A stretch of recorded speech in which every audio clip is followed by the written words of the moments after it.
Lycidas, Part 2. O fountain Arthias, and thou honoured flood, smooth sliding Minicus, crowned with vocal reeds. That strain I heard was of a higher mood. മിനിക്കസ് എന്ന് പറയുന്നത് ഇറ്റലിയിലുള്ള ഒരു നദിയുടെ പേരാണ്. Vocal reads എന്നത് ഒരു തരം ചെടിയാണ്.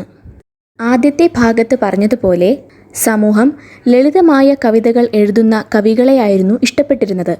മിൽട്ടനെ പോലെ ഗംഭീരമായ കവിതകൾ എഴുതിയ കവികളെ ആരും അംഗീകരിച്ചിരുന്നില്ല. അതിൽ മിൽട്ടൺ വളരെ ദുഃഖിതനായിരുന്നു. ധാരാളം പരാതികൾ മിൽട്ടൺ പറഞ്ഞിരുന്നു. ആ പരാതികൾക്കുള്ള ഉത്തരങ്ങൾ ഫീബസ് നൽകിയിരുന്നു. ഫീബസിൻ്റെ വാക്കുകൾ വളരെയധികം ആശ്വാസം നൽകുന്നതാണെന്നും അതുകൊണ്ട് തന്നെ പ്രശസ്തിയെ ഓർത്ത് താൻ ഇനി മുതൽ ദുഃഖിക്കില്ല എന്നുമാണ് മിൽട്ടൺ ഈ വരികളിലൂടെ പറയുന്നത്. But now my ode proceeds and listens to the herald of the sea that came in Neptune's plea. He asked the whales and asked the felone winds, what hard mishap had doomed this gentle swain? And questioned every gust of rugged winds that blows from off each beaked promontory. But now my ode proceeds. ഇതുവരെ Milton കവിത എഴുതുന്ന അധ്വാനത്തെക്കുറിച്ചും ആ അധ്വാനത്തിന് ലഭിക്കേണ്ട പ്രതിഫലത്തെക്കുറിച്ചുമായിരുന്നു സംസാരിച്ചിരുന്നത്. ഇപ്പോൾ John Milton വീണ്ടും ലിസിഡസിലോട്ട് വന്നിരിക്കുകയാണ്. Herald of the sea ഇവിടെ നെപ്റ്റ്യൂണിൻ്റെ മകനെയാണ് ഉദ്ദേശിക്കുന്നത്. കടലിൻ്റെ രാജാവാണ് നെപ്റ്റ്യൂൺ. ഇവിടെ കടലിലെ തിരകളോട് ശാന്തനാവാൻ പറയുകയാണ് മിൽട്ടൺ. കാരണം കടലിൽ തിരകൾ ശാന്തരാവാത്തത് കൊണ്ടാണ് എഡ്വേർഡ് സഞ്ചരിച്ച കപ്പൽ അപകടത്തിൽപ്പെടുകയും എഡ്വേർഡ് മുങ്ങി മരിക്കുകയും ചെയ്തത്. ജെന്റിൽ സ്വെയിൻ എന്നാൽ ജെന്റിൽ ഷെപ്പേർഡ് അഥവാ സൗമ്യനായ ആട്ടിടയൻ. ഇവിടെ എഡ്വേർഡിനെയാണ് സൗമ്യനായ ആട്ടിടയൻ എന്നുകൊണ്ട് ഉദ്ദേശിക്കുന്നത്. And questioned every guest of rugged wings. കടലിൽ ശക്തമായ കാറ്റടിക്കുമ്പോഴാണല്ലോ തിരകൾ ഉയരുന്നത്. അങ്ങനെ തിരകൾ ഉയർന്നപ്പോഴല്ലേ ലിസിഡസ് മരിച്ചത്. അതുകൊണ്ട് തന്നെ ക്രൂരനായ കാറ്റിനോട് ലിസിഡസിനെ കൊല്ലാനുള്ള കാരണം ചോദിക്കുകയാണ് Milton. That blows from off each beaked promontory. Edward മുങ്ങിത്താഴ്ന്ന ആ സ്ഥലത്തെ ഉദ്ദേശിക്കുന്ന പദമാണ് ബീക്ഡ് പ്രൊമോൺട്ടറി. എഡ്വേർഡ് മുങ്ങിത്താഴാൻ തക്ക കൊടുങ്കാറ്റൊന്നും കടൽ രാജാവായ നെപ്റ്റ്യൂൺ കടലിൽ സൃഷ്ടിച്ചിരുന്നില്ല. അതുകൊണ്ട് തന്നെ നെപ്റ്റ്യൂൺ കുറ്റക്കാരനല്ല. അതുകൊണ്ടാണ് മിൽട്ടൺ കാറ്റിനോട് എഡ്വേർഡിൻ്റെ മരണത്തിനുത്തരവാദി കാറ്റാണോ എന്ന് ചോദിച്ചത്. താൻ ശാന്തനായിരുന്നു എന്നാണ് കാറ്റ് മിൽട്ടണ് മറുപടി നൽകിയത്. എഡ്വേർഡിൻ്റെ മരണത്തിൽ അതീവ ദുഃഖിതനായ മിൽട്ടൺ ധാരാളം ചോദ്യങ്ങൾ ഉന്നയിക്കുന്നുണ്ട്. മിൽട്ടണിൻ്റെ ഓരോ ചോദ്യത്തിനും ഉത്തരം നൽകാനെത്തിയത് ഹിപ്പോറ്റേറ്റ്സ് ആണ്. കാറ്റിൻ്റെ ദൈവമാണ് ഹിപ്പോറ്റേറ്റ്സ്. And sage Hippothates their answer brings, that not a blast was from his dungeon straight, the air was calm and on the level brine, sleek Panop with all her sisters played.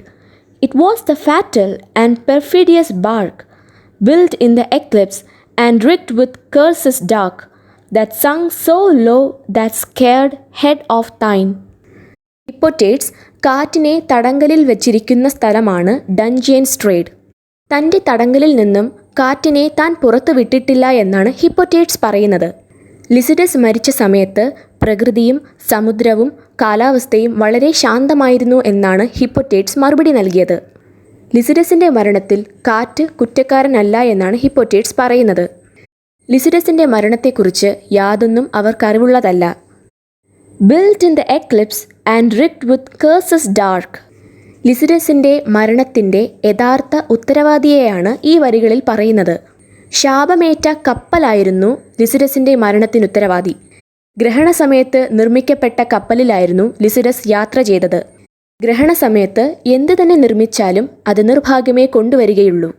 Lycidas സഞ്ചരിച്ച കപ്പൽ ഗ്രഹണസമയത്തായിരുന്നു നിർമ്മിച്ചിരുന്നത്. ആ കപ്പലിനെ ദുർമന്ത്രവാദികൾ ശപിച്ചിരുന്നു. ഗ്രഹണസമയത്ത് നിർമ്മിക്കപ്പെട്ട ശാപമേറ്റ കപ്പലിൽ Lycidas യാത്ര ചെയ്തത് കൊണ്ടാണ് കടലിൽ ആ കപ്പൽ അപകടത്തിൽപ്പെടുകയും ലിസിഡസ് മുങ്ങി മരിക്കുകയും ചെയ്തത്. കാലാവസ്ഥ ശാന്തമായിരുന്നിട്ടും ലിസിഡസ് മുങ്ങി മരിക്കാനുള്ള കാരണം ശാപമേറ്റ കപ്പലാണെന്ന് അങ്ങനെ തെളിഞ്ഞു. That sunk so low that sacred head of thine.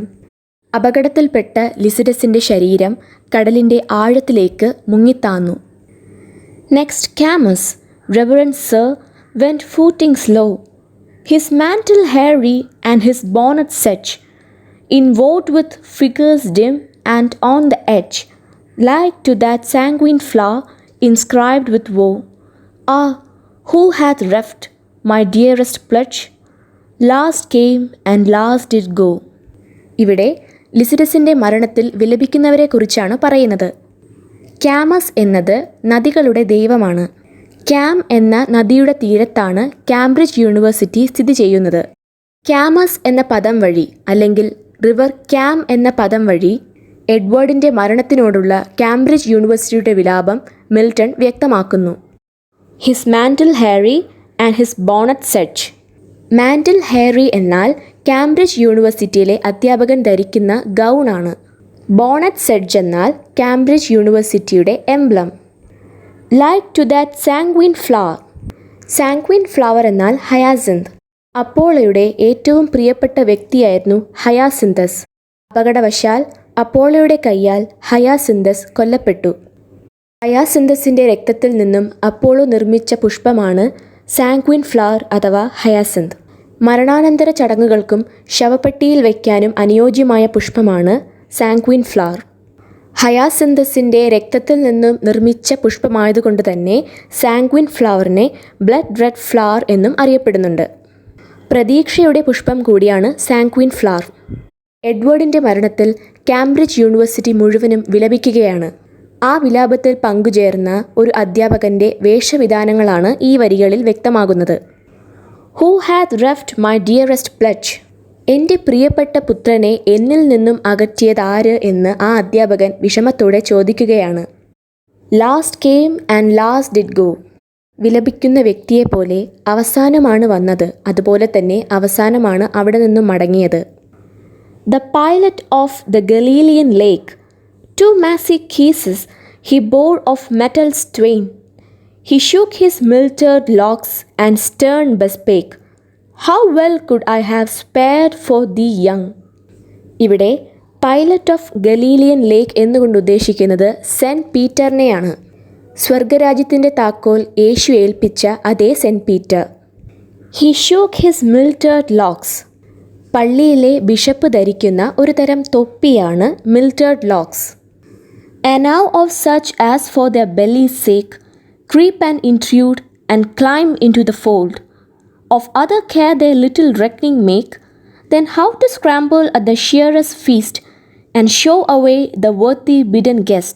Blind mouths that scarce themselves know how to hold a sheep hook or have learned aught else the least, that to the faithful herdman's art belongs. മതത്തിൻ്റെ യഥാർത്ഥ മനോഭാവമാണ് ഈ വരികളിലൂടെ John Milton പറയുന്നത്. എഡ്വേർഡിൻ്റെ മരണത്തിൽ വിലപിക്കുന്നവരുടെ മുന്നിലോട്ട് cent പീറ്ററിനെ John Milton പരിചയപ്പെടുത്തുകയാണ്. അഴിമതിക്കാരായ പുരോഹിതന്മാരെക്കുറിച്ച് cent Peter ദേഷ്യത്തിൽ സംസാരിച്ചു. കാംബ്രിഡ്ജ് യൂണിവേഴ്സിറ്റിയിൽ തിയോളജി വിഷയം പഠിച്ചിരുന്ന എഡ്വേർഡിൻ്റെ മരണത്തിൽ അദ്ദേഹം വിലപിച്ചു. പള്ളിയിൽ 3 തരത്തിലുള്ള അഴിമതിക്കാരായ പുരോഹിതന്മാരുണ്ടായിരുന്നു. അവരവരുടെ സ്വന്തം ലാഭത്തിനായിരുന്നു അവർ പള്ളിയിലെത്തിയിരുന്നത്. അതിലൊരു കൂട്ടർ ഇഴഞ്ഞു നീങ്ങുന്നവരായിരുന്നു, ഒരു കൂട്ടർ നുഴഞ്ഞു കയറുന്നവരും, ചിലർ ആട്ടിൻ തോലിട്ട ചെന്നായയും. ഇഴഞ്ഞു നീങ്ങുന്ന സ്വഭാവമുള്ളവർ ആരെക്കുറിച്ചും ആലോചിക്കില്ല, സ്വന്തം നേട്ടങ്ങൾക്ക് വേണ്ടി മാത്രം പ്രയത്നിക്കുന്നവരാണ്. അവർ അതീവ കൗശലക്കാരാണ്. നുഴഞ്ഞു നീങ്ങുന്നവർ മടിയന്മാരായ പുരോഹിതന്മാരാണ്. ഒന്നിനും വേണ്ടി പ്രയത്നിക്കാൻ അവർ താൽപ്പര്യപ്പെടുന്നില്ല. ആട്ടിൻ തോലിട്ടവർ സ്വാർത്ഥരാണ്, ദുഷ്ടരാണ്, ധാരാളം അഭിലാഷങ്ങളുള്ളവരുമാണ്. മിൽട്ടൻ്റെ കാലഘട്ടത്തിലെ പള്ളിയിലുണ്ടായിരുന്ന 3 തരം അഴിമതിക്കാരായ പുരോഹിതന്മാരെക്കുറിച്ചാണ് ഈ വരികളിൽ പറയുന്നത്. അവരുടെ സ്വഭാവ ഗുണങ്ങളാണിവ. മിൽട്ടൻ്റെ കാലത്തുള്ള കാത്തലിക് പള്ളിയെക്കുറിച്ചാണ് ഈ പറയുന്നത്. സെൻറ്റ് പീറ്ററിൻ്റെ കയ്യിൽ 2 തരത്തിലുള്ള താക്കോലുണ്ട്. ഒരു താക്കോൽ സ്വർണം കൊണ്ടുണ്ടാക്കിയതാണ്, മറ്റൊന്ന് ഇരുമ്പ് കൊണ്ടും. സ്വർഗത്തിൻ്റെ വാതിൽ തുറക്കാനാണ് സ്വർണ്ണ താക്കോൽ ഉപയോഗിക്കുന്നത്. അതുപോലെ തന്നെ സ്വർഗത്തിൻ്റെ വാതിൽ അടയ്ക്കാനാണ് ഇരുമ്പ് താക്കോൽ ഉപയോഗിക്കുന്നത്. മിൽട്ടൻ്റെ കാലത്തുള്ള അഴിമതിക്കാരായ പുരോഹിതന്മാർക്ക് അന്തസ്സും അധികാരവുമാണ് ആവശ്യം. യാതൊരു തരത്തിലുള്ള ആത്മീയ ദർശനവും അവർക്കില്ല. ആത്മീയ ദർശനത്തിനു പകരം അവരിൽ കണ്ടിരുന്നത് പണത്തിനു വേണ്ടിയും അധികാരത്തിനു വേണ്ടിയും ആഡംബരമേറിയ ജീവിതത്തിനു വേണ്ടിയുമുള്ള അത്യാഗ്രഹമായിരുന്നു.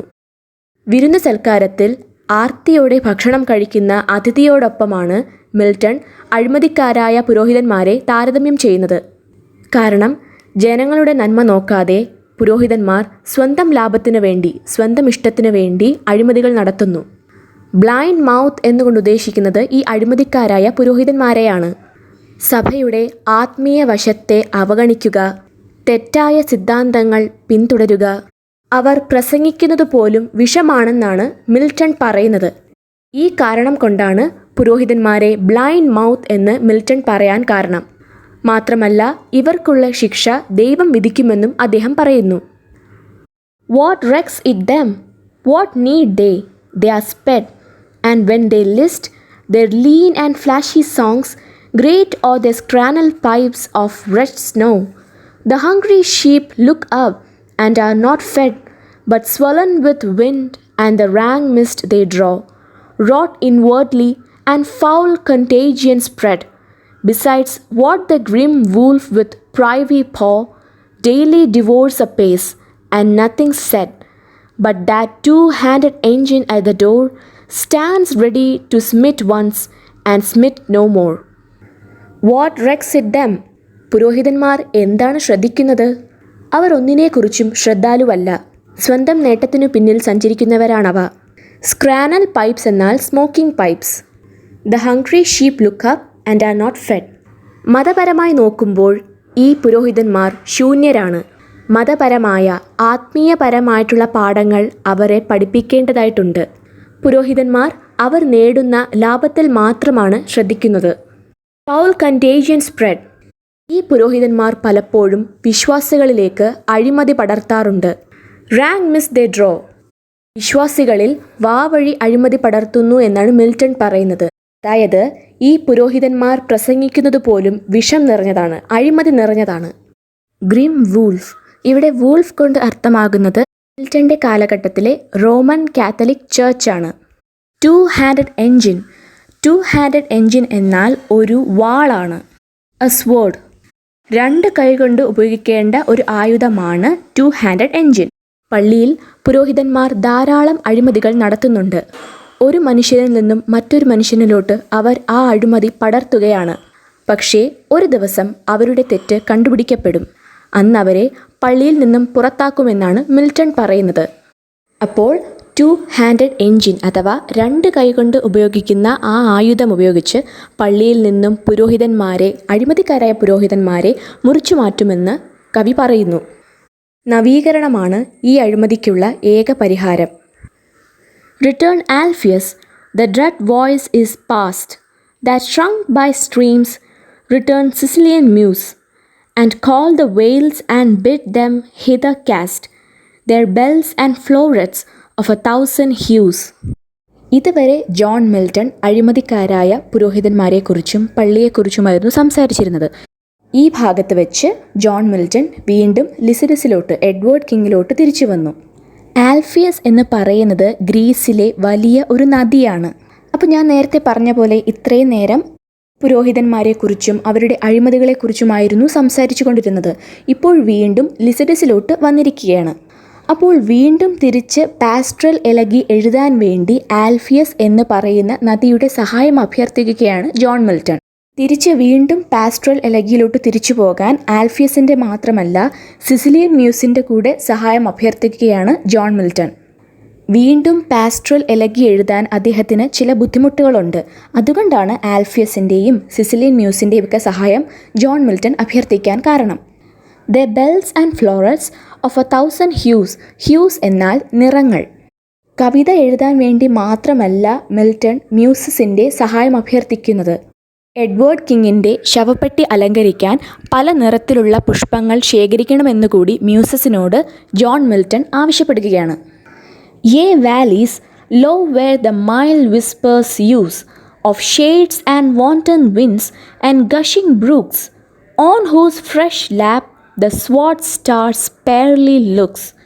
Throw hither all your quaint enamelled eyes, that on the green turf suck the honeyed showers, and purple all the ground with vernal flowers.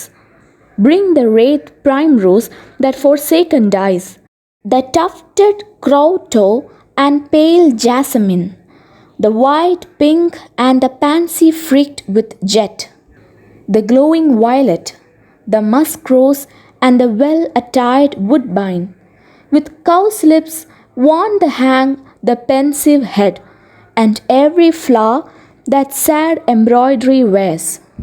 ഈ വരികളിലൂടെ ജോൺ മിൽട്ടൺ പല തരങ്ങളിലുള്ള പുഷ്പങ്ങളെ വർണ്ണിക്കുകയാണ് ചെയ്യുന്നത്.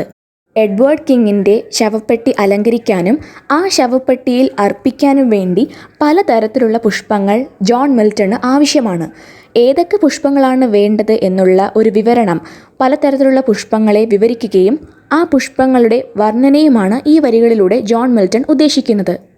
പ്രകൃതിയിലെ ആകർഷകമായ പലതരം പുഷ്പങ്ങളെക്കുറിച്ച് ജോൺ മിൽട്ടൺ പറയുന്നുണ്ട്. അത്തരത്തിലുള്ള ആകർഷകമായ പുഷ്പങ്ങൾ ശേഖരിക്കാൻ പ്രകൃതിയെ ഏൽപ്പിക്കുകയാണ് John Milton.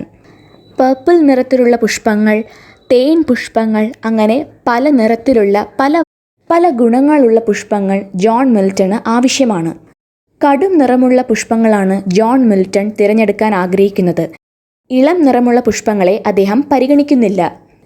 Bid amaranthus all his beauty shed, and daffodils fill their cups with tears. ഏദൻ തോട്ടത്തിലെ അനശ്വരമായ ഒരു പുഷ്പമാണ് അമാരന്തസ്. എഡ്വേർഡ് കിങ്ങിൻ്റെ ശവപ്പെട്ടി അലങ്കരിക്കാൻ ജോൺ മിൽട്ടണ് അമാരാന്തസും ഡാഫോഡിൽസും ആവശ്യമാണ്. എഡ്വേർഡ് കിങ്ങിൻ്റെ ശവപ്പെട്ടിയിൽ അമാരന്തസ് വെക്കുന്നത് വഴി അമാരന്തസ് സ്വന്തം ഭംഗി വെടിയണമെന്നും മാത്രമല്ല ഡാഫോഡിൽസ് അതിൻ്റെ കപ്പിൽ കണ്ണുനീർ നിറയ്ക്കണമെന്നാണ് ജോൺ മിൽട്ടൺ പറയുന്നത്. അതായത് എഡ്വേർഡ് കിങ്ങിൻ്റെ മരണത്തിൽ പുഷ്പങ്ങൾ വിലപിക്കണമെന്നാണ്. എഡ്വേർഡിൻ്റെ മരണത്തിൻ്റെ ദുഃഖം പുഷ്പങ്ങളിൽ പോലും പ്രകടമാവണം. To strew the laureled hearse where Lycidas lies, for so to interpose a little ease, let our frail thoughts dally with false surmise. ഒരു തരത്തിലുള്ള പുരസ്കാരങ്ങളും ഏറ്റുവാങ്ങാതെ വളരെ പെട്ടെന്നായിരുന്നു എഡ്വേർഡിൻ്റെ മരണം. ഞാൻ ആദ്യം പറഞ്ഞതുപോലെ തന്നെ എഡ്വേർഡ് ധാരാളം കവിതകൾ എഴുതിയിട്ടുണ്ട്. പക്ഷേ ആ കവിതകൾക്കൊന്നും ഒരു തരത്തിലുള്ള പുരസ്കാരങ്ങളും അദ്ദേഹം നേടിയിരുന്നില്ല. അതിനു മുൻപേ അദ്ദേഹം മരിച്ചുപോയി. എഡ്വേർഡിന് കിട്ടേണ്ടിയിരുന്ന പുരസ്കാരങ്ങൾ മനോഹരമായ പല വർണ്ണങ്ങളിലുള്ള ആകർഷകമായ പുഷ്പങ്ങളുടെ രൂപത്തിൽ അദ്ദേഹത്തിന് അർപ്പിക്കാനാണ് ജോൺ മിൽട്ടൺ ശ്രമിക്കുന്നത്. എഡ്വേർഡിൻ്റെ വിശ്രമ സ്ഥലത്ത് പലതരത്തിലുള്ള പുഷ്പങ്ങൾ അർപ്പിക്കാൻ ജോൺ മിൽട്ടൺ ആഗ്രഹിക്കുന്നു. എഡ്വേർഡിൻ്റെ മരണത്തിൽ മിൽട്ടൺ വളരെയധികം ദുഃഖിതനാണ്. എന്നിരുന്നാലും ആ ദുഃഖത്തിൽ നിന്നും കുറച്ച് ആശ്വാസം കണ്ടുപിടിക്കാൻ അദ്ദേഹം ശ്രമിക്കുന്നു. ദുഃഖത്തിൽ നിന്നും കരകയറാൻ മിൽട്ടൺ പലതരത്തിലുള്ള കാരണങ്ങൾ കണ്ടുപിടിക്കുന്നു. I me, whilst thee the shores and sounding seas wash far away where'er thy bones are hurled, whether beyond the stormy Hebrides, where thou perhaps under the whelming tide visit the bottom of the monstrous world, or whether thou, to our moist vows denied, sleepest by the fable of Bellerus old, where the great vision of the guarded mount looks toward Namancus and Bayona's hold. Look homeward, angel, now, and melt with wrath, and oye dolphins aft the Happel's youth. കടലിൽ മുങ്ങിപ്പോയ എഡ്വേർഡിൻ്റെ ശവശരീരം ഇതുവരെ കണ്ടെത്തിയിട്ടില്ല. തിരമാലകൾ എഡ്വേർഡിൻ്റെ ശരീരം ഹെബ്രിഡ്സിലോട്ട് കൊണ്ടുപോയിരിക്കാമെന്ന് John Milton സംശയിക്കുന്നു. ഹെബ്രിഡ്സ് എന്നത് ഒരു ദ്വീപാണ്. ശക്തമായ കൊടുങ്കാറ്റ് കാണപ്പെടുന്ന ഒരു ദ്വീപാണ് ഹെബ്രിഡ്സ്. എഡ്വേർഡിൻ്റെ ശരീരത്തെ തിരമാലകൾ ഈ ദ്വീപിലോട്ട് കൊണ്ടുവന്നിരിക്കാമെന്നാണ് ജോൺ മിൽട്ടൺ സംശയിക്കുന്നത്. ഇനി അഥവാ ഹെബ്രിഡ്സിലോട്ട് കൊണ്ടുപോയിട്ടില്ലെങ്കിൽ ഭീമാകരമായ ജീവികൾ വസിക്കുന്ന കടലിൻ്റെ ആഴങ്ങളിലേക്കായിരിക്കാം എഡ്വേർഡിനെ കൊണ്ടുപോയത്. Look homeward angel now and melt with ruth and O ye dolphins waft the hapless youth. എഡ്വേർഡിൻ്റെ ശവശരീരം അല്ലെങ്കിൽ എഡ്വേർഡിൻ്റെ ആത്മാവ് എത്രയും പെട്ടെന്ന് തിരിച്ചു വരണമെന്നാണ് ജോൺ മിൽട്ടൻ്റെ ആഗ്രഹം. എഡ്വേർഡിൻ്റെ ശവശരീരത്തെ എത്രയും പെട്ടെന്ന് കരയ്ക്കെത്തിക്കാൻ ജോൺ മിൽട്ടൺ ഡോൾഫിൻസിൻ്റെ സഹായം അഭ്യർത്ഥിക്കുന്നു. ആ കടലിൽ എപ്പോഴും ഡോൾഫിൻസിനെ കാണാം. അതുകൊണ്ടാണ് എഡ്വേർഡിൻ്റെ ശരീരത്തെ എത്രയും പെട്ടെന്ന് തിരിച്ചു കൊണ്ടുവരണമെന്ന് ഡോൾഫിൻസിനോട് ജോൺ മിൽട്ടൺ പറയാൻ കാരണം. Weep no more, woeful shepherds, weep no more. For Lycidas your sorrow is now dead, sunk though he be beneath the watery flow. So sinks the day star in the ocean bed, and yet anon repairs his drooping head. ഇവിടെ John Milton സ്വയം ആശ്വസിക്കാനാണ് ശ്രമിക്കുന്നത്. മാത്രമല്ല എഡ്വേർഡിനെ കുറിച്ചോർത്ത് കരയരുതെന്ന് മറ്റുള്ളവരെ പറഞ്ഞ് ആശ്വസിപ്പിക്കാൻ ശ്രമിക്കുകയാണ് John Milton. മരണമെന്നത് വെറുമൊരു തുടക്കമാണ്. അതുകൊണ്ട് തന്നെ നിങ്ങളുടെ സങ്കടത്തിന് യാതൊരു അന്ത്യവും ഉണ്ടാവില്ല. ഇങ്ങനെ പറഞ്ഞുകൊണ്ടാണ് മറ്റുള്ളവരെ ആശ്വസിപ്പിക്കാൻ ജോൺ മിൽട്ടൺ ശ്രമിച്ചത്. And tricks his beams, and with new spangled ore, flames in the forehead of the morning sky. So Lycidas sunk low, but mounted high. Through the dear might of him that walked the waves, where other grooves and other streams along, with nectar pure his oozy locks he laves, and hears the unexpressive nuptial song. In the blessed kingdoms, meek of joy and love, there entertain him all the saints above, in solemn troops and sweet societies, that sing and singing in their glory move, and wipe the tears forever from his eyes. Now Lycidas, the shepherds weep no more.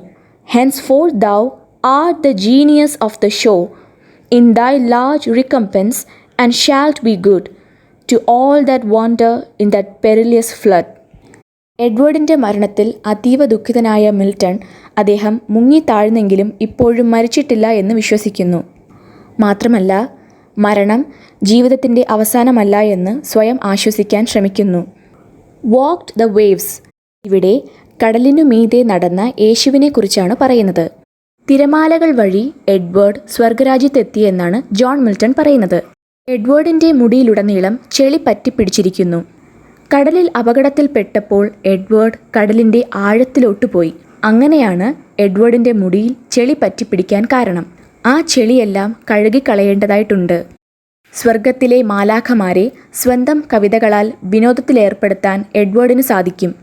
Edward മരിച്ചെങ്കിലും എഡ്വേർഡിൻ്റെ ആത്മാവ് ഇപ്പോഴും ആ കടലിലുണ്ട്. ഇനി മുതൽ ആ കടലിൻ്റെ കാവൽ മാലാഖയായിരിക്കും Edward. കടലിൽ പോകുന്ന എല്ലാവരെയും, കടലിൽ അപകടത്തിൽപ്പെടുന്ന എല്ലാവരെയും രക്ഷിക്കുന്ന കാവൽ മാലാഖ. Thus sang the uncouth swain to the oaks and rills, while the still moon went out the sandals grey. He touched the tender stops of various quills, with eager thought warbling his Doric lay. And now the sun had stretched out all the hills, and now was dropped into the western bay. At last he rose and twitched his mantle blue, tomorrow to fresh woods and pastures new. Edward അനശ്വരനാണ്. അതുകൊണ്ട് തന്നെ എഡ്വേർഡിനെ കുറിച്ചോർത്ത് ആരും വിഷമിക്കാൻ പാടില്ല. Edward സൂര്യനെ പോലെയാണെന്നാണ് John Milton പറയുന്നത്. സന്ധ്യാനേരത്ത് സൂര്യൻ കടലിലോട്ട് മുങ്ങിത്താഴാറുണ്ട്, അതായത് അസ്തമയം. പക്ഷേ ഉച്ചനേരമാകുമ്പോൾ ആകാശത്ത് സൂര്യൻ്റെ പൂർണ്ണരൂപം നമുക്ക് കാണാനാകും. കടലിലോട്ട് സൂര്യൻ അസ്തമിക്കുന്നത് പോലെയാണ് എഡ്വേർഡും കടലിലോട്ട് മുങ്ങിത്താഴുന്നത്. സൂര്യൻ ഉദിക്കുന്നത് പോലെ തന്നെ എഡ്വേർഡും തിരിച്ചു വരുമെന്ന് ജോൺ മിൽട്ടൺ പ്രതീക്ഷിക്കുന്നു. Fresh woods and pastures new. Edward എത്തപ്പെട്ട പുതിയ സ്ഥലത്തെക്കുറിച്ചാണ് ഈ പദങ്ങൾ അർത്ഥമാക്കുന്നത്. പ്രതീക്ഷയോടെയാണ് ഈ കവിത ജോൺ മിൽട്ടൺ അവസാനിപ്പിക്കുന്നത്. ക്രിസ്ത്യൻ വിശ്വാസമനുസരിച്ചുള്ള ഒരു പ്രതീക്ഷയാണ് ഈ കവിതയിൽ കാണാൻ സാധിക്കുക. കടലിൽ മുങ്ങിപ്പോയതിൻ്റെ 3-ാം നാൾ യേശുവിൻ്റെ സഹായത്തോടെ എഡ്വേർഡ് ഉയർത്തെഴുന്നേൽക്കുമെന്ന് ജോൺ മിൽട്ടൺ പറയുന്നു. മരിച്ചുപോയെങ്കിലും എഡ്വേർഡിൻ്റെ ആത്മാവ് ഇപ്പോഴും ആ കടലിലുണ്ടെന്ന് മിൽട്ടൺ വിശ്വസിക്കുന്നു. അപ്പോൾ ഒരു പ്രതീക്ഷയോടെയാണ് ഈ കവിത മിൽട്ടൺ അവസാനിപ്പിക്കുന്നത്. എഡ്വേർഡ് വീണ്ടും തിരിച്ചു വരുമെന്നുള്ള പ്രതീക്ഷയോടെ. ഇതാണ് ജോൺ മിൽട്ടൺ എഴുതിയ ലിസിഡസ് എന്ന അതിമനോഹരമായ കവിത. ഈ വീഡിയോ എല്ലാവർക്കും സഹായപ്രദമായി എന്ന് ഞാൻ വിശ്വസിക്കുന്നു.